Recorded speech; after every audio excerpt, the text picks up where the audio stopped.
Greetings, judges. My name is Matthew Duncan from Suncoast High School, and I will be speaking on the Authorship Challenge on the two resolutions to implement the National Pillow Fort Act and the National Dance-Off Act. I shall begin my speech on the National Pillow Fort Act now. Stress is a dangerous thing. It pushes towards insomnia, headaches, depression, and so forth. One of the most dangerous things about stress is the fact that many people don't have an outlet for it. The idea that national pillow forts can combat this may seem confusing and childish, but it can actually lead to a sufficient combating of stress in all Americans.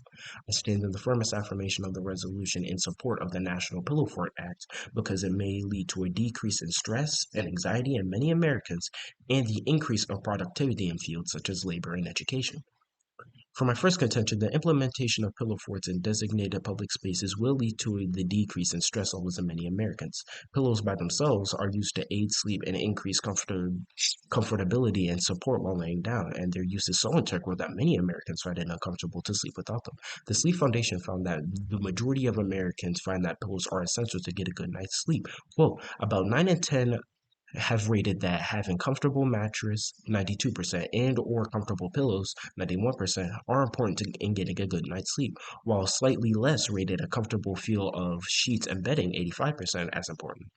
About 7 in 10 rated pillows 70% and bedroom temperature 69% as having a big impact on their ability to get a good night's sleep in the past 2 weeks. Close quote. Considering the fact that sleep contributes to the decrease in stress hormones created in the body, it proves how useful they are in preventing stress. Pillow forts are also childlike in nature, being that pillows are often created by children, and this also aids in the decrease of stress. A report from Comprehensive Consultation Psychology Service details this point. Quote, endorphins are chemical secretions that help the body cope with stress, pain, or anxiety. They evoke a feel-good sensation and are popularly called feel-good chemicals. Childlike play and laughter helps increase the production of endorphins, which in turn helps adults feel calm, happy, and relaxed better. To conclude, the use of national pillow forts will most definitely lead to a stark decrease in stress in Americans and can help prevent the many dangers of stress. For my second and final contention, the use of national pillow forts can lead to an increase in the productivity in many fields, one being labor. This is because of two things: the correlation between leisure and attention and reaction time, and the part of the National Pillow Fort Act that details the establishment of government-sponsored pillow fort building contests and National Pillow Fort Day. The introduction of national pillow fort locations can lead to an increase in productivity in labor and education by giving those who participate and work in these institutions necessary downtime. Econ Store echoes this idea by showing how labor productivity could be affected with leisure in mind. Quote, when leisure time reaches an optimal level, 513 hours, leisure has a compensatory effect on work and can positively influence labor productivity. Close quote. This demonstrates the positive outcome of leisure on the productivity and labor, and this can also be seen within education, with scores increasing by 42% as a result in an increased push in leisure activities. This may also be amplified by the government-sponsored Pillow Fort building contest and the integration of National Pillow Fort Day. Chiefs.com shows the correlation between breaks such as holidays and vacations with the productivity in the workforce. Quote, researcher Mark Roskine of Alertness Solutions found that despite effect of a vacation can lead to an increased performance by 80%. Reaction times of returning vacationers increased by 40% in this study. Respite research has shown that some very important things happen on a vacation that help rejuvenate both bodies and minds.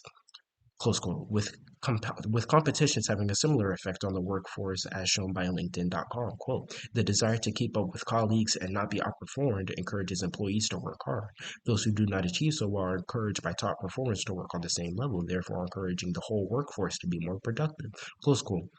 With the National Pillow Fort Act being able to provide both of these benefits, it is undoubtedly going to have a positive impact on on education as well as the workforce. In conclusion, it is clear to see that the possible impacts of the National Pillow Act aren't as childish as they seem. The result of this resolution being passed may lead to lower stress among the people of America and the heightened productivity amongst the workforce and those still in the education system.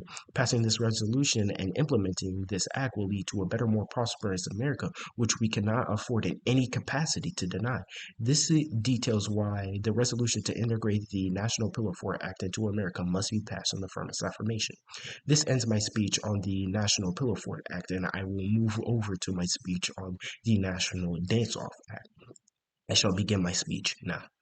One of the leading problems in America today is obesity. America is the 12th most obese country worldwide, with 30.7% of adults in America being overweight and 42.4% of Americans suffering from obesity, including severe obesity. Using an annual dance off to combat this seems ineffective at first glance, but looking deeper into it, the use of national dance offs to increase physical activity and fight against obesity may prove sufficient. I stated the firmest affirmation of the resolution to implement the National Dance Off Act, as the competition could lead to an increase in physical activity among all ages, and consistent annual dance offs would lead to lower obesity rates.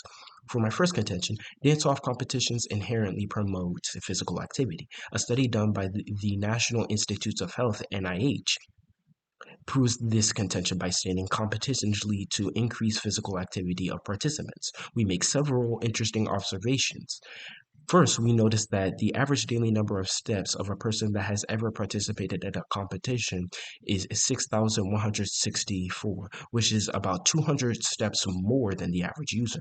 Close quote. This evidence shows that having an incentive to participate and win competitions promotes more physical activity in order to win these competitions, and it follows them throughout their life. Furthermore, this incentive pushes for higher intensities of practice in these events, which would lead to an even higher extent of physical activity in question being performed. This is supported by the Sport Journal, which correlates the intensity of physical activity to the motivation to do well, such as competing in a tournament or a competition of some kind. Quote, the competitive environment is reported to influence greater exercise intensity in most persons, thus enhancing practice and training. This effect may be mediated by individual characteristics and the nature of competitive environment.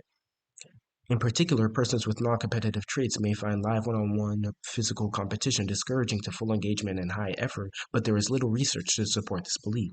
This shows without a shadow of a doubt that dance-off competitions can lead to the increase of the intensity of physical activities as well as its overall output, leading to higher levels of physical activity being done.